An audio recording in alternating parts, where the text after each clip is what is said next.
ప్రభువుతో సమయం గడిపింది నీకు అక్కడ ప్రయోజనం కాబోతుంది.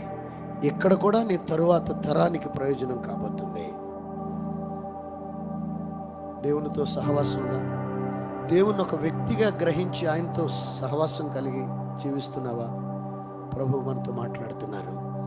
ప్రభువునందు మీ ప్రయాసము. ఏమంటే చదువుకోవద్దా? చదవాలి. ఏమంటే ఉద్యోగం చేయొద్దా? చేయాలి. వ్యాపారం చేయొద్దా? చేయాలి. వ్యవసాయం చేయొద్దా? చేయాలి.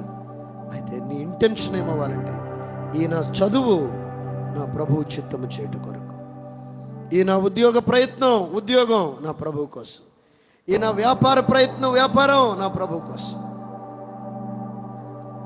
ఈ సకలము సమస్తము నా ప్రభువు కోసం. అసలు నేను ఇక్కడ ఉన్నదే నా ప్రభువు నిమిత్తం అంటే, ఇదిగో నీ జీవితము వ్యర్థము కాదు, అర్థవంతం కాబోతుంది.